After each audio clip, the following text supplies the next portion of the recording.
Assalamualaikum warahmatullahi wabarakatuh. Selamat pagi anak-anak. Di pagi hari ini Bapak akan mengajar tentang pelajaran pendidikan kewarganegaraan atau PKN dengan materi simbol Pancasila atau Pancasila. Sebelum mengawali materi pada pagi hari ini, apakah anak-anak di sini sudah berdoa terlebih dahulu? Jika belum, marilah kita berdoa supaya kita diberikan kelancaran dan dapat memahami materi yang akan kita sampaikan nanti. Dalam berdoa menurut keyakinan masing-masing. Berdoa mulai.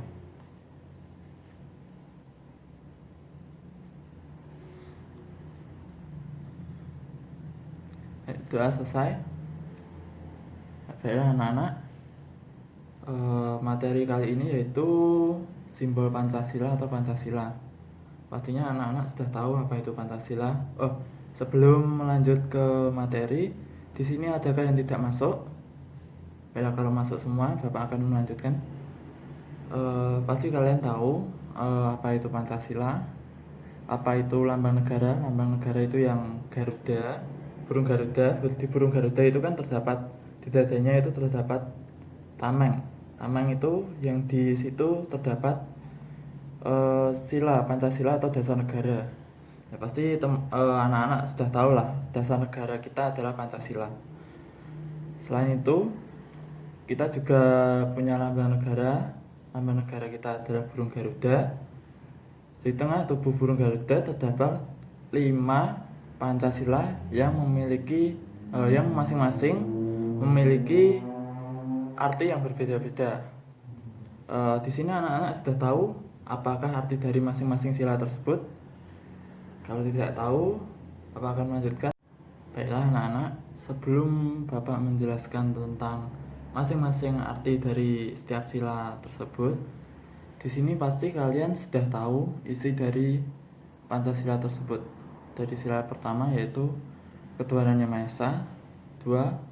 Kemanusiaan yang adil dan beradab, 3. Persatuan Indonesia, 4.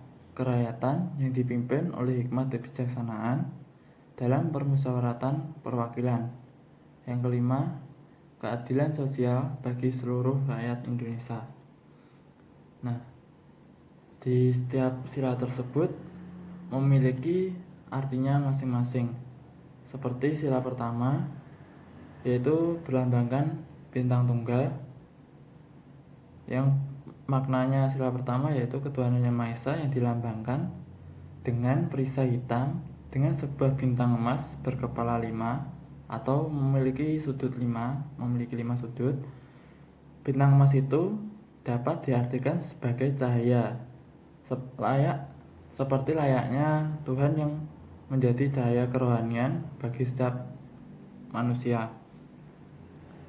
Sila kedua dilambangkan dengan rantai emas. Makna dari sila kedua ini yaitu kemanusiaan adil dan beradab, dilambangkan rantai yang disusun atas gelang-gelang kecil. Ini menandakan hubungan manusia satu sama lain yang saling membantu. Gelang persegi menggambarkan pria, sedangkan gelang menggambarkan wanita. Dan di sini maksudnya saling membantu itu pokoknya saling membantu antara yang kaya sama yang, pokoknya yang membutuhkan bantuan itu ditolong, entah itu dari golongan orang kaya, orang miskin, pria, wanita, terserah, pokoknya kita harus saling membantu. Ya, selanjutnya yaitu sila ketiga berlambangkan pohon beringin. Makna sila ketiga yaitu persatuan Indonesia dilambangkan dengan pohon beringin. Di bagian kiri atas perisai berlatar putih. Pohon beringin merupakan sebuah pohon Indonesia yang berakar tunjang, sebuah akar tunggal yang panjang yang menunjang pohon besar ini dengan tumbuh sangat dalam ke dalam tanah. Hal ini mencerminkan kesatuan dan persatuan Indonesia. Pohon beringin juga mempunyai banyak akar yang menggelantung dari gembar-gembornya ini mencerminkan Indonesia sebagai negara kesatuan, namun memiliki berbagai latar budaya yang berbeda-beda. Maksudnya di sini itu tidak hanya budaya saja, tapi juga adat, suku, agama juga. Itu Indonesia memiliki beragam ras, suku, budaya, agama yang bermacam-macam. Ya, selanjutnya yaitu sila keempat. Sila keempat yaitu kepala banteng. Kepala banteng yang maknanya yaitu sila keempat maknanya kerakyatan dipimpin oleh hikmat kebijaksanaan dalam permusyawaratan perwakilan yang disimbolkan dengan kepala banteng. Pada bagian kanan atas, perisai berlatar merah. Lembu liar atau banteng merupakan binatang sosial yang suka berkumpul. Sama dengan manusia, di mana pengambilan keputusan harus dilakukan secara musyawarah antara satu sama yang lainnya, dengan cara berkumpul untuk mengumpulkan sesuatu. Jadi setiap mau mengambil keputusan bersama itu kita selalu perundingan terlebih dahulu mana keputusan yang lebih baik. Contohnya saja kayak pemilihan ketua kelas itu kita tidak bisa langsung menunjuk salah satu orang itu langsung menunjuk si A itu langsung menjadi ketua kelas, itu tidak bisa, karena kita bisa voting itu kayak bermusyawarah merundingkan antara pilihan yang A dan yang B, siapa yang lebih baik, seperti itu. Selanjutnya yaitu sila kelima yang berlambangkan padi dan kapas. Makna sila kelima, keadilan sosial bagi seluruh rakyat Indonesia, dilambangkan dengan padi dan kapas. Di bagian kanan bawah perisai yang berlatar putih. Kapas dan padi mencerminkan pangan dan sandang, merupakan kebutuhan pokok semua masyarakat Indonesia tanpa melihat status maupun peningkatannya. Ini mencerminkan persamaan sosial di mana tidak ada kewajiban sosial antara satu dan yang lainnya. Nah, jadi di sini itu sila kelima maksudnya keadilan sosial bagi seluruh rakyat Indonesia itu tidak jadi semua warga negara yang tinggal di negara Indonesia itu keadilannya itu sama. Jadi sistem hukumnya itu sama. Jadi tidak memandang budaya dari Jawa atau dari Sumatera sana atau dari Sunda sana, itu tidak. Jadi tidak memandang agama satu dengan agama yang lain, tidak memandang antara yang kaya dan yang miskin, pejabat, orang miskin, terus tidak membedakan antara kulit putih dan kulit hitam. Itu diterapkan pada sila kelima, keadilan sosial bagi seluruh rakyat Indonesia. Dan di burung Garuda itu kan terdapat pita bertuliskan semboyan Bhinneka Tunggal Ika. Di sini ada yang tahu maksud dari Bhinneka Tunggal Ika? Ya, Bhinneka Tunggal Ika itu berbeda-beda tetapi tetap satu tujuan atau satu juga. Selai pita putih dengan tulisan Bhinneka Tunggal Ika berwarna hitam dicengkram oleh kedua cakar Garuda Pancasila. Semboyan Bhinneka Tunggal Ika merupakan kutipan dari Kakawin Sutasoma karya Mpu Tantular. Kata bhinneka dengan arti beraneka ragam atau berbeda-beda, sedangkan kata tunggal berarti satu, dan kata ika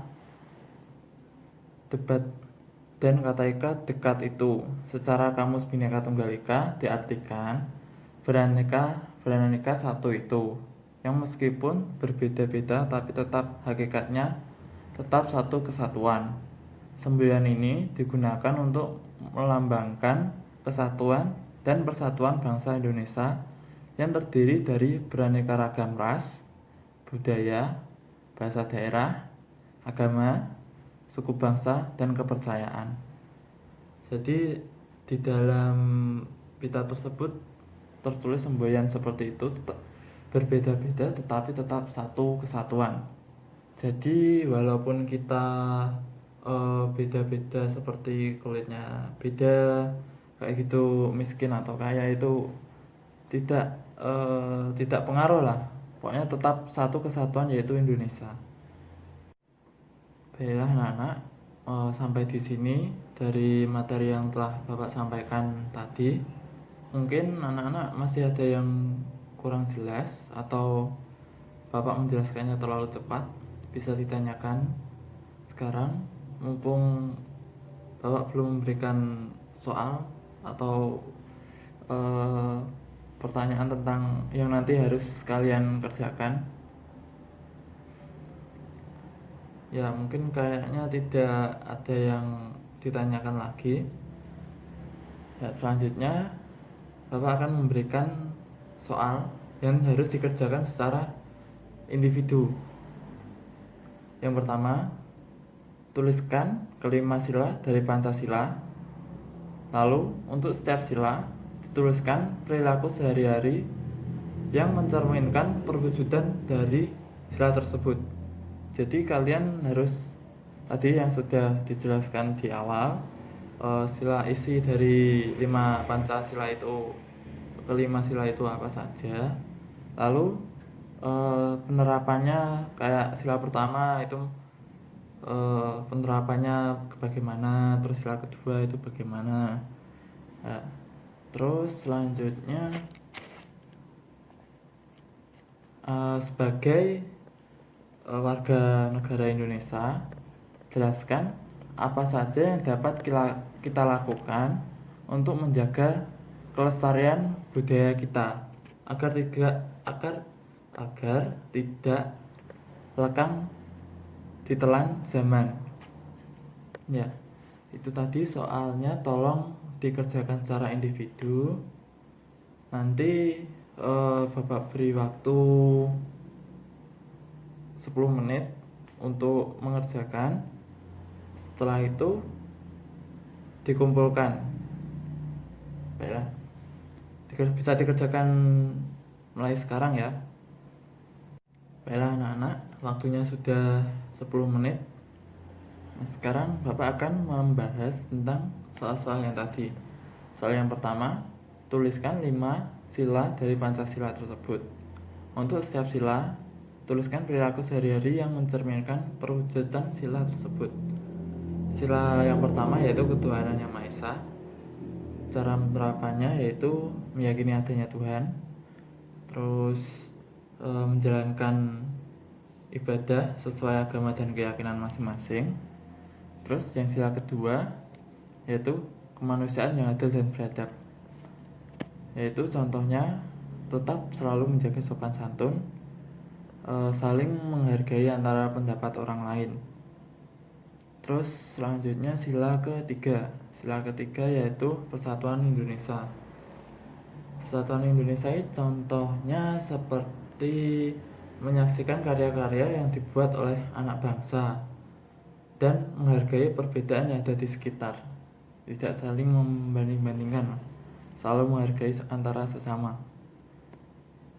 Selanjutnya yaitu sila keempat, kerakyatan yang dipimpin oleh hikmat kebijaksanaan dalam permusyawaratan perwakilan.